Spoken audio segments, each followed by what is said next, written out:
How many of you remember when you were a child being really good at something by show of hands? When I was a little girl, I had the gift of gab. All I wanted to do was talk, talk, talk. That's all I ever wanted to do. And I was in school, my teacher could never find the right spot for me in my classroom because wherever she moved me, I found someone to talk to. But I loved talking. But I never realized that speaking and talking was my gift until April 29th, 1993.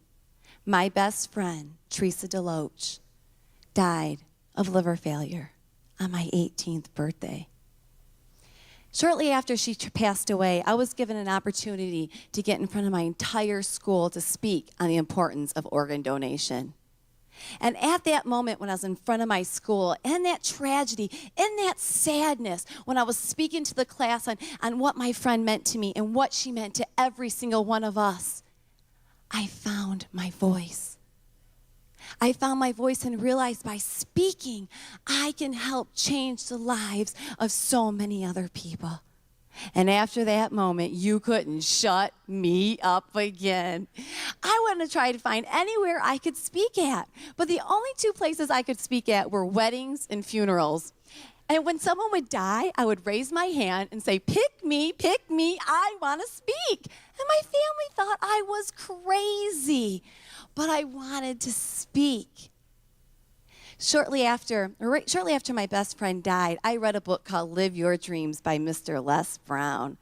And that book connected with me. I knew if he could do it, so could I. It was my dream to speak with him and to share the stage with him. But instead of running after my dream, I ran the other way. How many of you have done that? You've had something burning inside of you, this dream, this passion that you wanted to run after so bad, but instead of running after it, you took a different road and got your life off track. Have any of you done that before and felt that?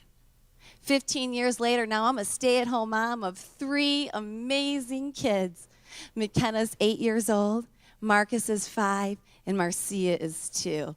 Now, those of you who are parents know that being a parent is the hardest job in the world, but it's the most rewarding job. And one day I found myself motivating my daughter. See, McKenna's a talented gymnast. She has dreams of being in the Olympics. And I remember looking at her, and I said, McKenna, I don't want anyone to ever tell you that it's not possible. You can do anything you put your mind to.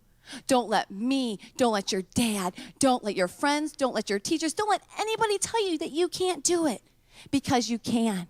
And no matter what happens in your life, you keep going. At that moment when I was looking at her, I had to take a step back. I had to take a step back and look at myself and say, oh my, am I being the role model for my children? Am I showing them by example that when life knocks you down, you keep going and that anything is possible?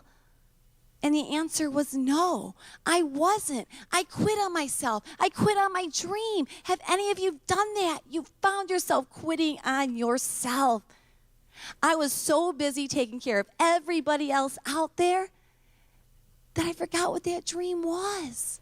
I forgot what my dream was until one day I started praying on it. God, what is it? What is it that I'm supposed to do?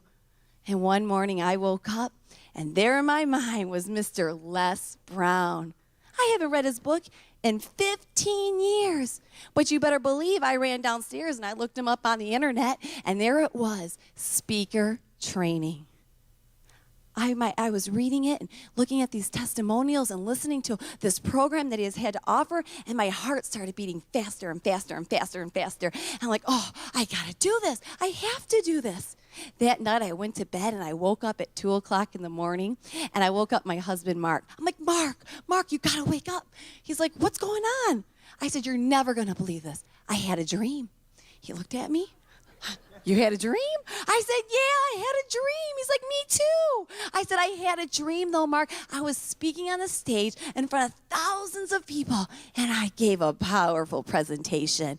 I got a standing ovation. And not only that, I was sharing the stage with Mr. Les Brown. He looked at me He looked at the clock. He said, baby, you need to go back to bed.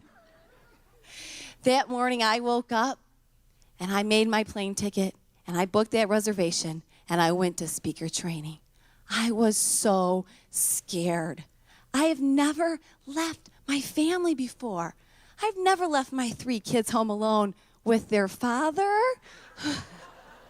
That was scary enough, but believe me, if we had more time, I could tell you, I could write a book on it, and it is great. He's experiencing what it's like to be a mom, that's for sure.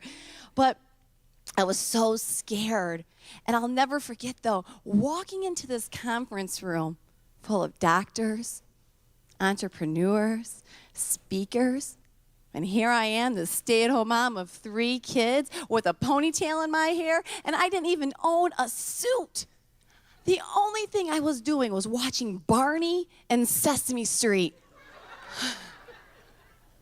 And I was so disconnected with what was going around on the outside of my house that I was so afraid that these people in this room were going to ask me something about politics or anything else that was going on in the world. And I thought, oh, God, please, whatever you do, don't let anybody ask me about anything that's going on because I don't know anything.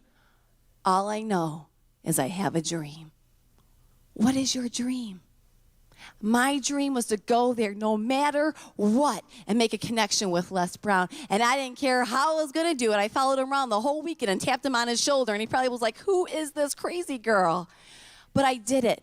I made a connection with him. And in a year and a half, I have traveled around the entire United States speaking with Les Brown. I've been to Europe. Thank you. I've been to Europe, and I'm standing here today in front of all of you. But I'm not telling you this, of course, not to impress you, but to share with you that if I can do it, you can do anything you put your mind to. But in order to make your dreams a reality, you need to begin to start surrounding yourself with positive people, people who think like you. You need to work on yourself every single day by reading inspirational and motivational CDs or listening to CDs and books and going to trainings and workshops and getting coaching and getting a mentor. This person that as I'm standing here right now is not the same person I was 10 years ago. I'm not the same person I was 5 years ago, and I'm not even the same person I was last year. I have to work on myself every single day. So you have to work on yourself, and not only that, don't ever forget to listen to that small inner voice inside you. You know, Maria Shriver says that life is not a sprint, it's a marathon. So many times we want our dream right now, or because you didn't get it yesterday. You got to keep going, because if you believe it, it will happen. Don't quit on yourself. Believe in yourself. Believe in your dream, and believe it's possible. Thank you.